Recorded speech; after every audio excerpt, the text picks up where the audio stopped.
नमस्कार दोस्तों, स्वागत है आपका अपने यूट्यूब चैनल एग्जाम अपडेट में। आज मैं आपके समक्ष उपस्थित हूँ सेन वंश एवं चौहान वंश के साथ। आज हम सेन वंश के एवं चौहान वंश के सभी महत्वपूर्ण प्रश्नों को देखेंगे क्रमवार। तो बिना समय गंवाए चलिए स्टार्ट करते हैं सेन वंश से। ठीक है।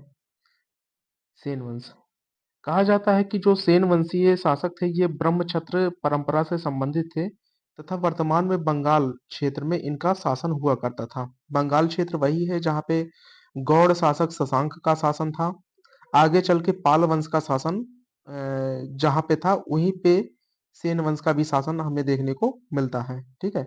तो कुछ सेन वंशीय प्रमुख शासक हैं जिनका क्रम से पूछा जाता है।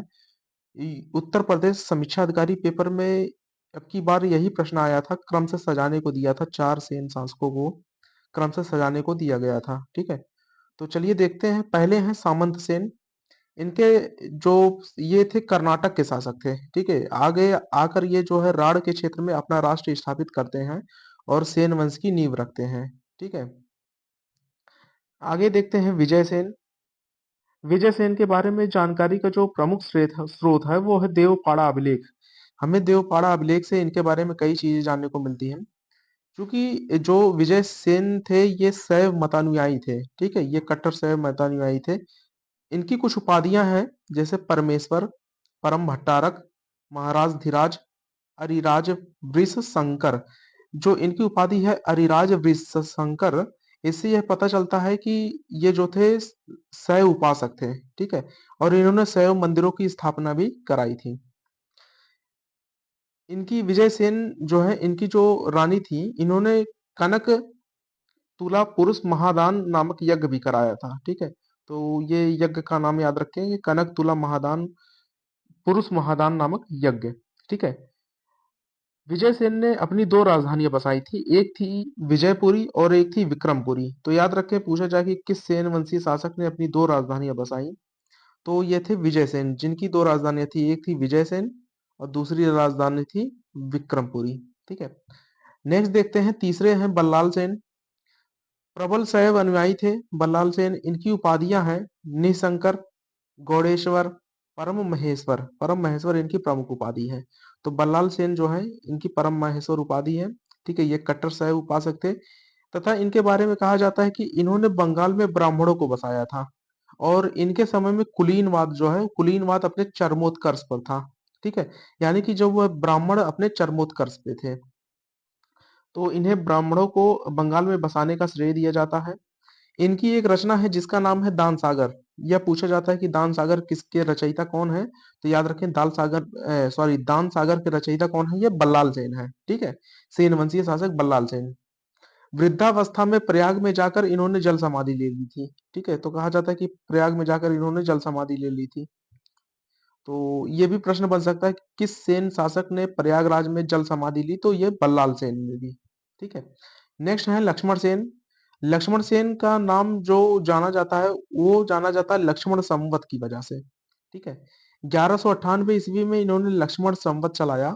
ठीक है। नया संवत चलाया था। ठीक है। जिस प्रकार से विक्रम संवत हमें देखने को मिलता है, शक संवत हमें देखने को मिलता है, उसी प्रकार से लक्ष्मण सेन ने लक्ष्मण संवत चलाया था, तो इसलिए ये इंपॉर्टेंट है। इनकी उपाधि की बात करें तो हरिराज, मदन शंकर, परम भागवत। ठीक है। चूंकि परम भागवत इसलिए उपाधि, ये वैष्णव मतानुयायी थे। ठीक है। इसलिए उन्होंने अपनी उपाधि परम भागवत रखी। राजधानी की बात करते हैं तो लक्ष्मणवती या लखनवती जो है इनकी प्रमुख उपाधि है। ठीक है। नया संवत चलाया, लक्ष्मण संवत इन्होंने चलाया। इनके जो प्रमुख दरबारी थे वो थे श्रीधर दास। श्रीधर दास की जो प्रमुख कृति है वो है संयुक्त करणामृतम। जयदेव, जयदेव की उपाधि जो थी ये पीयूष वत्स थी तथा इनकी जो रचना है वो है गीत गोविंद। ये सभी लोग जानते हैं गीत गोविंद की प्रमुख रचना है। इसके अलावा प्रसन्नापन इनकी प्रमुख रचना है। तो लक्ष्मण सेन के दरबारी कौन थे? श्रीधर दास थे, जयदेव थे, हलाहल थे और धोली थे। ठीक है। जिसमें जयदेव जो है वो अत्यंत महत्वपूर्ण है। जयदेव और इनकी जो रचना है गीत गोविंद, यह भी अत्यंत महत्वपूर्ण है, तो इसे हम ध्यान रखेंगे। नेक्स्ट है केशव सेन। केशव सेन के बारे में कुछ नहीं कहा जा सकता, ये कुछ विशेष जानकारी इनके बारे में उपलब्ध नहीं। ये अंतिम शासक थे सेन वंश के, ये अंतिम शासक थे।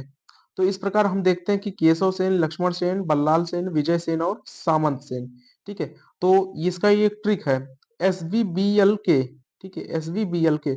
एस से सामंत सेन, बी से विजय सेन, बी से बल्लाल सेन, एस से लक्ष्मण सेन, के से केशव सेन। ठीक है, SVBLK ये ट्रिक हमें याद रखना है, ये क्रमवार है। ठीक है, तो इस प्रकार से सेन वंश समाप्त हुआ। आगे देखते हैं चौहान वंश। चौहान वंश से महत्वपूर्ण क्वेश्चन बनते हैं विग्रहराज तृतीय, विग्रहराज चतुर्थ को लेकर, और साथ ही साथ जो जिन्हें चौहान वंश जिसके लिए जाना जाता है वो है पृथ्वीराज चौहान, जो कि पृथ्वीराज तृतीय के नाम से भी जाने जाते हैं। तो चलिए देखते हैं चौहान वंश के बारे में। हमीर रासो से इसके बारे में जानकारी मिलती है कि जो चौहान थे ये सूर्यवंशी थे, सूर्यवंशी क्षत्रिय थे, और सूर्य का पुत्र जो चहमान का ये वंशज माने जाते हैं। ठीक है, तो ये सूर्यवंशी क्षत्रिय माने जाते हैं चौहान। चहमान वंश मूलतः गुर्जर प्रतिहार के वंशज थे। ठीक है, ये गुर्जर प्रतिहारों के वंशज माने जाते हैं।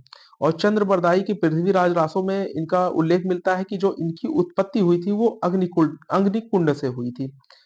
चूंकि हम जानते हैं कि अग्निकुंड सिद्धांत चार वंशों का उदय मानता है अग्निकुंड से, जिसमें चौहान वंश भी है, इसके अलावा परमार वंश भी है, राष्ट्रकूट है, ठीक है, जिनका अग्निकुंड से उत्पत्ति मानी जाती है। तो चौहान वंश भी उनमें से एक है। चौहान वंश के पहले शासक हैं वासुदेव। चौहान वंश का जो संस्थापक माना जाता है वो वासुदेव को ही माना जाता है। और ऐसा कहा जाता है कि जो चौहान थे इनका जो शासन था वो अजमेर में था। ठीक है, अजमेर और वर्तमान दिल्ली में इनका शासन हुआ करता था। शाकंभरी के चौहान इन्हें जाना जाता है, शाकंभरी के चौहान नाम से इन्हें जाना जाता है। सांभर के निकट इन्होंने अहिछत्रपुर को राजधानी बनाया था। ठीक है, तो चौहानों की राजधानी क्या थी? अहिछत्रपुर थी शुरुआत में। नेक्स्ट देखते हैं वागपति प्रथम, चौहान शासक थे। महाराज की उपाधि धारण की थी इन्होंने, तथा विंध्य शक्ति की उपाधि धारण की। यह महत्वपूर्ण है कि पूछा जाए विंध्य शक्ति की उपाधि किसने धारण की, तो वागपति प्रथम ने विंध्य शक्ति की उपाधि धारण की। पुष्कर के समीप शैव मंदिर की इन्होंने स्थापना की थी। नेक्स्ट देखते हैं सिद्धराज। सिद्धराज के विषय में कुछ विशेष जानकारी नहीं है। नेक्स्ट है विग्रहराज तृतीय। इनके बारे में कुछ महत्वपूर्ण जानकारियां हैं, उसे हम देख लेते हैं। बीसल देव, ठीक है, इन्हें बीसल देव के नाम से भी जाना जाता है। इनकी उपाधि क्या थी? तो बीसल देव। ठीक है, इनकी उपाधि बीसल देव थी, बिस्वल थी और कपिल बांधव थी। ठीक है, कपिल बांधव भी इसकी उपाधि थी। और ये कपिल बांधव उपाधि किसने दी थी? ये जैनिक ने दी थी। ठीक है, आलाखंड के रचयिता हैं जैनिक। ठीक है, उन्होंने उपाधि दी थी कपिल बांधव की। नेक्स्ट है अजमेर। अजमेर में देखते हैं तो इन्होंने बीसल नगर बसाया, बीसल सागर और सरस्वती मंदिर की स्थापना भी इन्होंने की थी। और कहा जाता है कि सरस्वती मंदिर जो था उसकी दीवारों पर हरिकेली नाटक का मंचन इस पे अंकित कराया था। ठीक है, तो हरकेली नाटक का जो मंचन इन्होंने अंकित कराया था, बाद में कुतुबुद्दीन ऐबक ने इसे तोड़वाकर 2.5 दिन का झोपड़ा बनवा दिया। तो याद रखें वो सरस्वती मंदिर ही था जिस पर 2.5 दिन का झोपड़ा बना हुआ है, जिसके फाउंडेशन पर। ठीक है, और हरिके रचना इनकी थी हरिकेल नाटक का, इन्होंने मंचन भी किया था। साथ ही याद रखें हरिकेली नाटक वही था जो आचार्य चाणक्य ने चंद्रगुप्त मौर्य को शुरुआती दौर में जब वो उसे अपने संरक्षण में लेके आए तब उन्होंने उसका मंचन करते हुए देखा था और उससे आचार्य चाणक्य प्रभावित हुए थे। तो हरिकेली नाटक वही है जिसमें मत्स्य न्याय की संकल्पना दी रहती है। मत्स्य न्याय याद रखें, मत्स्य न्याय। ठीक है, मत्स्य न्याय की संकल्पना। नेक्स्ट विग्रहराज चतुर्थ। विग्रहराज चतुर्थ भी महत्वपूर्ण है, इनके बारे में भी प्रश्न बनते हैं। याद रखें चौहान वंश का सबसे वीर और प्रतापी शासक विग्रहराज चतुर्थ को माना जाता है। चौहानों का स्वर्ण काल कहा जाता है इनके शासन काल को। ठीक है, अपने चरमोत्कर्ष पर था चौहान वंश। इनकी जो राजधानी थी वो दिल्ली में, इन्होंने जो शासन किया वो उन्होंने दिल्ली में और इसके साथ साथ हरियाणा तब में भी इन्होंने शासन किया। और इनके दरबार में सोमदेव, ठीक है, सोमदेव प्रमुख दरबारी थे। ललित विग्रहराज इनके नाम से भी जाना जाता है इन्हें। और इनके दरबार में जैन आचार्य धर्मघोष सूरी भी रहते थे। और कहा जाता है कि धर्मघोष सूरी के कहने पर इन्होंने साम्राज्य में एकादशी के दिन जीव हत्या पर रोक लगा दी थी। तो विग्रहराज चतुर्थ के बारे में ये जानकारी इंपॉर्टेंट है कि धर्मघोष सूरी उनके दरबार में रहते थे। ठीक है, नेक्स्ट देखते हैं जो सबसे महत्वपूर्ण है, जहां से मैक्सिमम क्वेश्चन बनते हैं, पिथौरा राय। ठीक है, पृथ्वीराज तृतीय या पृथ्वीराज चौहान।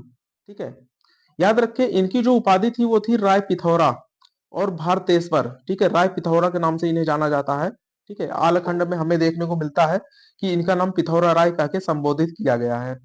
चौहान वंश के सबसे प्रसिद्ध शासक थे और इनका जो शासन काल था 1172 एडी से लेकर 1192 एडी तक इन्होंने शासन किया। इनके पिता का नाम था सोमेश्वर तथा इनकी माता जो थी वो थी कर्पूर देवी, ठीक है। इनके पिता का नाम सोमेश्वर और माता का नाम कर्पूर देवी था और इनका जो जन्म हुआ था वो अलहिंदवाड़ में हुआ था, ठीक है। इनके बारे में कुछ महत्वपूर्ण तथ्य देख लेते हैं, इनके विजय अभियानों को, इनके युद्धों को। तो पृथ्वीराज चौहान ने जो सबसे पहला युद्ध लड़ा 1182 एडी में लड़ा, चंदेल शासक परमादिदेव को पराजित किया। परमादिदेव वही है चंदेल शासक जिनके दरबार में आल्हा उदल नामक जो थे सेनापति रहते थे, ठीक है। आल्हा उदल महोबा के क्षत्रिय थे और इन्होंने अपनी वीरता का परिचय दिया था युद्ध में। इसकी जानकारी का स्रोत है जगनिक आलखंड, ठीक है। जगनिक द्वारा रचित आलाखंड और चंद्रप्रदाय की पृथ्वीराज रासो। इन दोनों ग्रंथों से हमें परमादिदेव तथा इनके सेनापतियों के बारे में, आला उदल के बारे में हमें जानकारी प्राप्त होती है। नेक्स्ट देखते हैं 1186 एडी में। याद रखें इन्होंने 1186 एडी में गुजरात के शासक भीम द्वितीय को इन्होंने पराजित किया।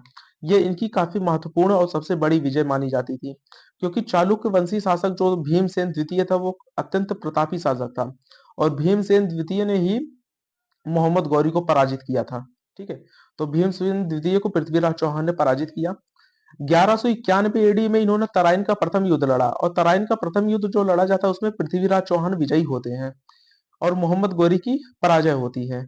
लेकिन उसके एक वर्ष पश्चात 1192 एडी में तराइन का द्वितीय युद्ध होता है जिसमें मोहम्मद गौरी की विजय होती है और पृथ्वीराज चौहान जो है वो पराजित होते हैं तथा इनका जो शासन काल था वो समाप्त हो जाता है। अब इसके बारे में हम जान लेते हैं कि आखिर इनकी पराजय क्यों हुई। कहा जाता है कि उस समय जो इनके पराजय का प्रमुख कारण था वो राजपूतों में एकता का ना होना।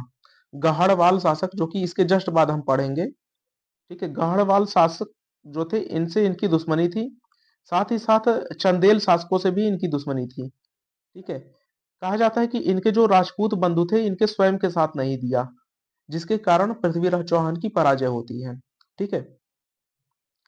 कुतुबुद्दीन ऐबक ने गोविंद नामक व्यक्ति को अजमेर की गद्दी आगे चल के सौंप दी, ठीक है। याद रखें। तो इस प्रकार से चौहान वंश समाप्त होता है, ठीक है। जितने भी महत्वपूर्ण प्रश्न बन सकते थे मैंने सभी महत्वपूर्ण प्रश्नों को इसमें कवर किया है। सो मिलते हैं नेक्स्ट वीडियो में। नेक्स्ट वीडियो में हम गाहड़वाल वंश को देखेंगे, इसके अलावा अन्य जितने छोटे छोटे वंश हैं उन सबको हम क्रमवार कंप्लीट करेंगे। सो अगर आपको ये वीडियो अच्छा लगा हो तो चैनल को जरूर सब्सक्राइब करें। कमेंट के माध्यम से बताएं कि वीडियो में और कौन से सुधार हो सकते हैं और कौन कौन से पॉइंट ऐड किए जा सकते हैं। So thank you so much.